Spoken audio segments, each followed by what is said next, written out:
Hello and very warm welcome at Amish Cycle 5858. I am Amish Cycle. Following news have been reported by American, European, Asian, African, Australian news channels and the news agencies. So please, let's go to the headlines.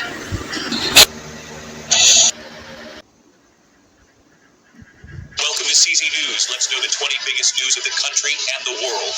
In today's news, we will know. Today, biggest news. Jessica Lange electrifies American Horror Story fans by returning for season 13. Her first major role since the first 4 seasons and a 2018 cameo as Constance Langdon. Despite earlier fatigue-driven exit and recent denials, she joins Sarah Paulson, Evan Peters, Angela Bassett, Gabore Sidibe, and Ariana Grande in this anticipated legacy chapter, blending nostalgia with fresh horror thrills. Next big scoop, MTV axes ridiculousness. After 15 epic years, ending Rob Dyrdek's iconic viral fails fest that spanned 46 seasons and nearly 1,700 episodes. Amid Paramount Skydance merger-driven overhaul, the network pivots to innovative, curated programming, ditching repetitive formats amid layoffs. No new episodes ahead. Reruns air through 2026 with no return confirmed. In a pivotal twist gripping global headlines, U.S. allies are demanding crystal-clear answers before backing President Trump's bold Gaza peace force proposal. Following his brokered ceasefire amid militias and gangs ravaging the enclave, nations like the UK and France seek assurances on troop risks, mission scope, and long-term stability to avert renewed chaos. In a dramatic escalation, New York Attorney General Letitia James is challenging the legitimacy of acting U.S. Attorney Lindsay Halligan's appointment in Albany, seeking to block subpoenas probing her office's high-profile investigations into Donald Trump and the NRA. This bold legal maneuver underscores broader disputes over Trump-era prosecutors installed without Senate confirmation, potentially shielding James from federal oversight in these politically charged cases. In the next explosive political story, South Carolina Representative Nancy Mace, a Trump ally eyeing the governorship, erupted at Charleston International Airport on Thursday, berating police as fucking incompetent for a 3-minute delay in her safety escort amid death threats. Arriving late in the wrong vehicle, she invoked Senator Tim Scott's treatment, cursing loudly en route to her gate, leaving shocked TSA agents and airline staff appalled, per the incident report highlighting privilege clashing with protocol. A federal judge has permanently blocked President Trump's March executive order mandating documentary proof of citizenship on federal voter registration forms, ruling it an unconstitutional overreach that violates separation of powers. Elections are states' and Congress's domain. Challenged by Democrats and civil rights groups amid rare non-citizen voting concerns, the ACLU hails it as a vital democratic safeguard for accessible ballots. In a seismic shift shaking U.S. counter-narcotics efforts, the Pentagon redirects lethal strikes from the Caribbean to the Eastern Pacific, uncovering ironclad links between Colombian and Mexican cocaine routes fueling America's fentanyl epidemic. Since September, 15 vessels have been obliterated, claiming 61 lives, including 14 in the latest raid, yet officials admit zero metrics for victory, ignoring fentanyl per Trump's rhetoric. Congress erupts over legality and flimsy evidence in lawyerless briefings. In a stunning courtroom victory for millions, 2 federal judges in Massachusetts and Rhode Island have mandated the Trump administration to tap emergency contingency funds, averting a total cutoff of SNAP food stamp benefits amid the ongoing government shutdown. This ruling ensures partial November payments for 42 million low-income Americans reliant on the program, rejecting USDA's unlawful bid to withhold reserves and safeguarding vital nutrition support as fiscal gridlock persists. In the next electrifying entertainment scoop, singer Ray Ami, the powerhouse voice behind Zoe's K-pop anthems, in Netflix's record-breaking 2025 hit K-pop Demon Hunters, dropped a tantalizing hint at Heidi Klum's Halloween gala. She's waiting for the call on a sequel. Dressed as her fierce character, the cultural phenomenon's star expressed awe at its global impact, fueling hopes for more demon-slaying beats and blockbuster thrills that lit up a gloomy world. China has launched the Shenzhou 21 spacecraft, propelling its youngest astronaut ever, 32-year-old engineer Wu Fei, alongside veterans Zhang Hongzhang and Zhang Lu, to the Tiangong Heavenly Palace space station. 4 black mice, 2 males and 2 females, joined for pioneering microgravity experiments, the first small mammals aboard. Julia Fox's provocative Halloween ensemble, a blood-drenched Jackie Kennedy channeling the 1963 assassination, has ignited fierce backlash, with Kennedy family members slamming it as disgusting and insensitive. In a defiant Instagram statement, Fox clarifies it was performance, protest, and mourning all at once, framing it as a bold artistic expose on trauma, power, and female resilience amid ongoing debates on cultural reverence versus creative expression. At South Korea's APEC summit, China's Xi Jinping commands the spotlight amid U.S. President Trump's notable absence, following their Busan trade deal slashing tariffs by 10%. Xi urges Pacific unity against economic turmoil, engaging Japan and Canada, signaling U.S. bilateral pivot and Beijing's rising regional sway. In the next seismic shift in tech, big tech titans like Google, Microsoft, Meta, and Amazon are ramping up AI spending to unprecedented levels. Google forecasting $91 to $93 billion in 2025 capex alone, fueled by surging cloud demand outpacing supply. Yet, investors demand proof of returns amid stock dips, pressing executives like Zuckerberg and Jassy to showcase monetization timelines for AI innovations driving real business growth.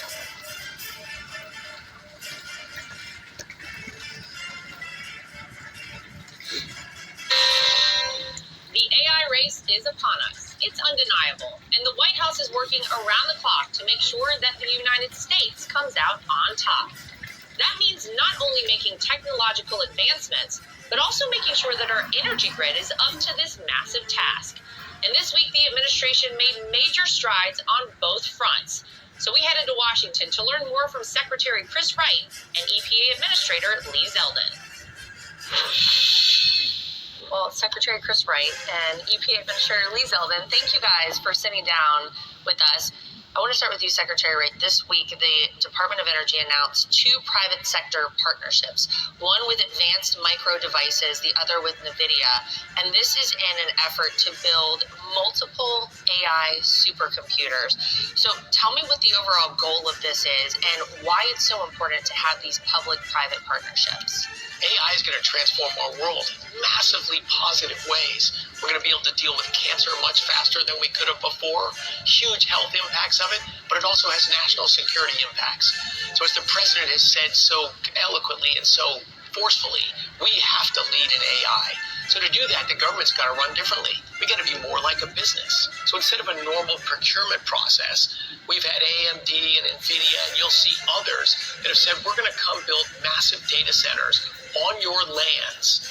They use a large amount of that computing power for commercial purposes, and we use a lot of that computing power to advance science, drug discovery, new materials, new energy systems, and maintain our stockpile, modernize it, advance it, stay in front of China on national defense as well. It's a win-win of both sides, and it allows us to move fast. Part of doing this, though, is to get AI, quote, on the grid. What does that mean? So AI is energy intensive. It takes a lot of electricity, but you can't imagine a higher value use of energy. You put electricity in, you get intelligence out. But that requires us to get out of the slow crawling gear we've been in growing our electricity grid. And if we're going to lead China in AI, we need massively more energy. This is America. We can do that, but we've got to change the way the government's been rolling.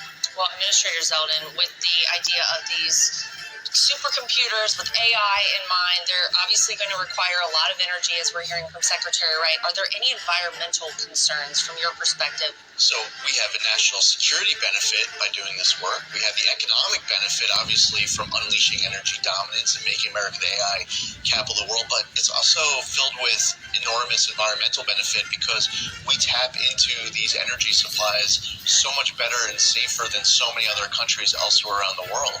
We have been proudly doing enormous great work to protect our environment all year long. Now, our message, and President Trump obviously is our leader, not just here in the United States, but we've seen over the course of the past several days in Asia. He has been bringing so much investment into our country, letting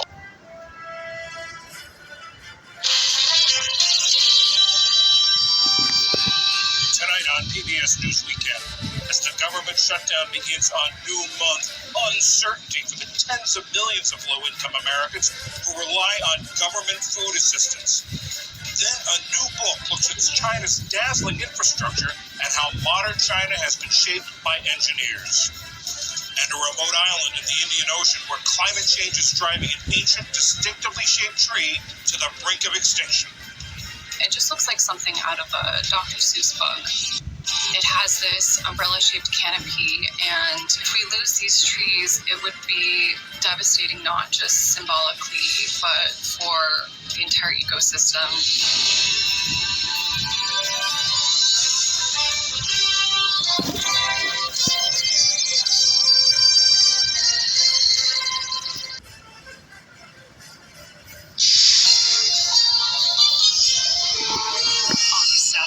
Keeping the faith in a do-or-die game.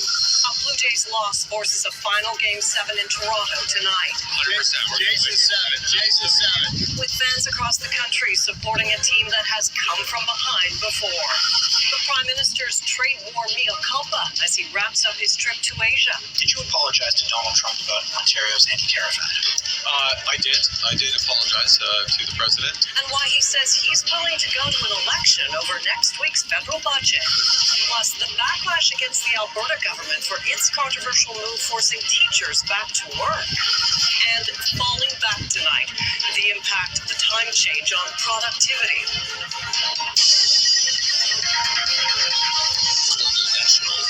Reporting tonight, Colleen Christie. Good evening. Thanks for joining us. Well, here we go again. It all comes down to tonight. Baseball fans across the country are on edge as the Blue Jays and Dodgers head into a decisive Game 7 of the World Series. Jays superstar Vladimir Guerrero Jr. is pulling out all the stops ahead of the game, pulling into Rogers Centre with a nod to one of Canada's most clutch hockey players, sporting a game-worn Marie-Philippe Poulin jersey. Watch parties are planned from coast to coast to coast as Canadians brace for one more night of high emotion and the chance to make history. In the midst of it all is our Eric Sorensen, who's been covering this roller coaster Blue Jays run for weeks now and begins our coverage tonight. Eric. Colleen, Toronto's manager, calls it the two best words in baseball, Game 7. It's only the third time in almost 50 years that the Blue Jays have played in a Game 7, and the first time in a World Series. And it's a home game here in Toronto. There's nothing more nerve-wracking for players and fans than a do-or-die game that will end the season for both teams.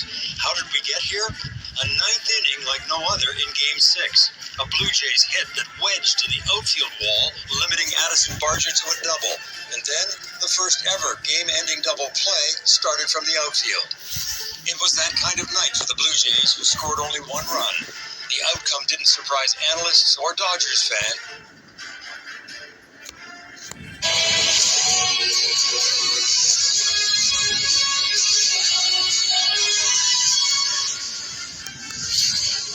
Hello, good morning. It's 8 o'clock. This is Sky News.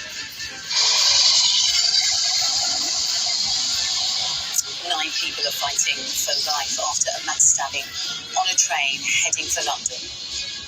Armed police storm the train and arrest 2 people after an emergency stop at Huntington Station. As the police were coming through, the armed police, like I said, I think that's the guy, and essentially I take him closer to him, started shouting, get down. He then was waving a knife, quite a large knife. Counter-terrorism police are called in as a major incident is declared. Huntington Station remains closed as police comb the area for any clues into last night's attack.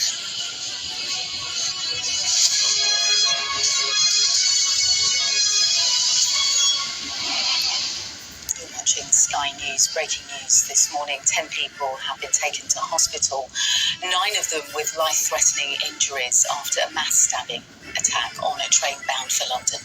Witnesses have described a horrific scene as a man used a large knife to attack passengers while some tried to hide in the toilets, while the London North Eastern Railway train was travelling from Doncaster to London's King's Cross. The LNER service made an emergency stop at Huntington in Cambridgeshire, where it was met by armed police. 2 people were arrested and the stabbing has been declared a major incident with counter counter-terrorism policing, now supporting the investigation into the circumstances and motivation behind the attack.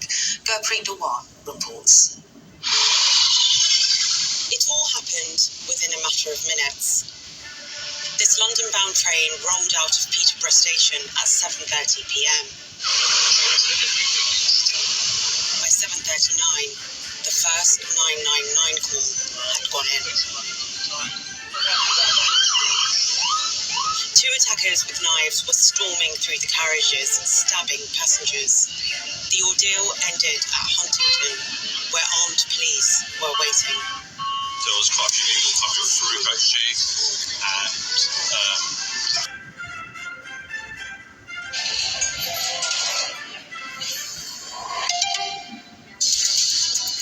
This is DW News, live from Berlin. Donald Trump threatens Nigeria with military action, accusing the government of failing to protect Christians from violence. The U.S. president also threatens to cut off aid to Nigeria and warns the government to, quote, move fast. Also on the program, survivors who fled El Fasher recount horrific details of mass killings by Sudanese paramilitary forces. Thousands more civilians remain trapped in the city, with the UN warning they are in grave danger. Plus, years after Argentina shut a notorious zoo, dozens of abandoned animals are finally getting rescued and getting the care they need.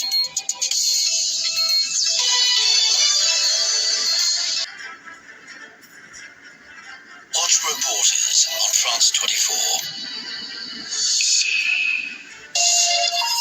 Welcome back, or welcome if you're just joining us. You're watching Daybreak on France 24. Our headlines this hour. 9 people are in critical condition after a mass stabbing attack on a train bound for London. 2 suspects have been arrested. The UK's counter-terrorism office is supporting the investigation as authorities work to determine the motivation for the attack. Ukrainian forces say they're still holding on in Pokrovsk. That's as Russian troops claim to have closed in on the key eastern city. Its takeover would be their most important territorial gain in nearly 2 years. And this Sunday is a UN-designated day calling to end impunity for crimes against journalists. We'll discuss press freedom in Russia with our French channel's former Moscow correspondent Julian Calling, who was recently expelled from the country. He'll tell us about the pressure and the threats that he faced for his reporting.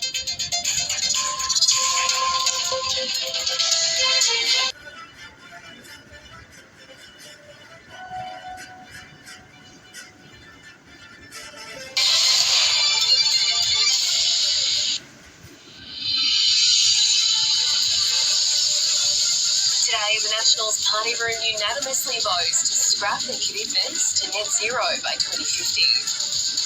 So what we want to do is be responsible, be better in terms of the policy of getting practical measures on the ground to address climate change.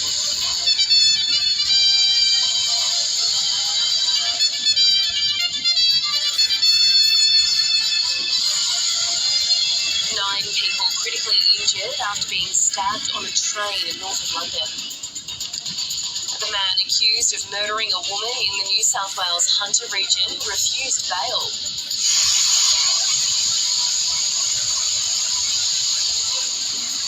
And severe storms lashed the east coast, injuring 10 people and damaging property.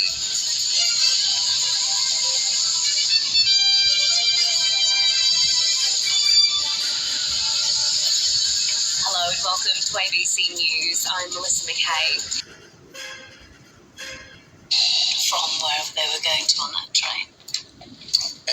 Well, it is 8 o'clock here on GB News, and that breaking news overnight is that 9 people are fighting for their lives in hospital after that mass stabbing on a train in Cambridgeshire. Police have declared a major incident and counter-terrorist officers are investigating the attack in which 10 passengers were attacked. 2 men were arrested at Huntington Station by armed police shortly before 8 o'clock. Well, the Chief Superintendent of the British Transport Police, Chris Casey, says that this was a shocking incident and they are conducting urgent inquiries to establish what is happening here at Huntington Station this morning. The police investigations continue. Witnesses Officers say that passengers hid in the lavatories to avoid the assailants, with others describing scenes of pure chaos, saying it was like something from a film. Well, politicians have been reacting, understandably so, in such a major incident. The Prime Minister says the appalling incident in Cambridgeshire is deeply concerning. And earlier, we spoke to the local MP who was telling us just how difficult and upsetting this whole situation is. This morning, forensic teams have been seen on the site scouring the tracks near the train. Well, keeping you fully up to date with this situation, it has just gone 8 o'clock. I'm Stephen Dixon.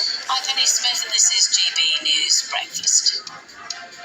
Well, just to recap then and bring you fully up to date if you're just joining us at 8 this morning, counter-terrorism police are now leading the investigation into a mass stabbing event on board a train last night. This is Asia Now. It's 3 p.m. in Singapore and Hong Kong, 12:30 in New Delhi, and 2 o'clock in Jakarta. I'm Paul Sir. At this hour, China and Australia looking to strengthen ties despite tensions over last month's military encounter in the South China Sea. Prime Minister Anthony Albanese says Premier Li Qiang will visit next year. U.S. Defense Secretary Pete Hegseth says Washington and Beijing should set up military channels to reduce conflict as he heads to Vietnam after urging ASEAN to counter China in the South China Sea. A new strategic partnership established between Singapore and South Korea as the two nations mark 50 years of diplomatic ties.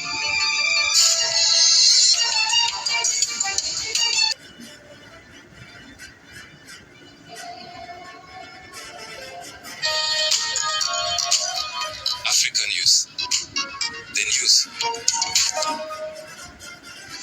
Panic grips the capital Bamako as gas stations are overwhelmed with endless lines amid a severe fuel crisis.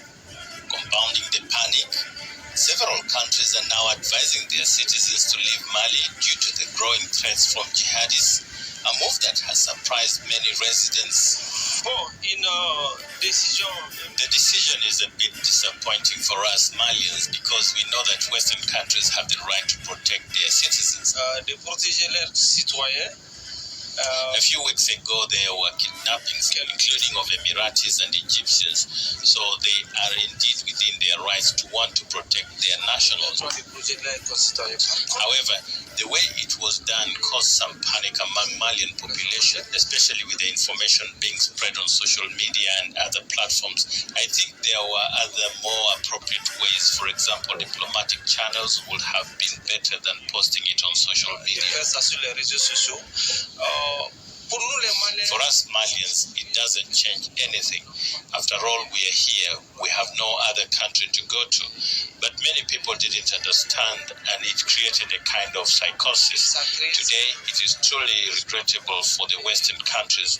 It's a shame because they could have delivered the message differently. That's all I regret. Dauda Sangarea, local journalist, argues that the Western countries should focus on proposing solutions instead of calling for an exodus. The decision was poorly received by the population, but they are within their rights to ask their citizens to leave Mali. It highlights the deterioration in security, economic and social conditions given the fuel shortage and the rise of jihadists and terrorists.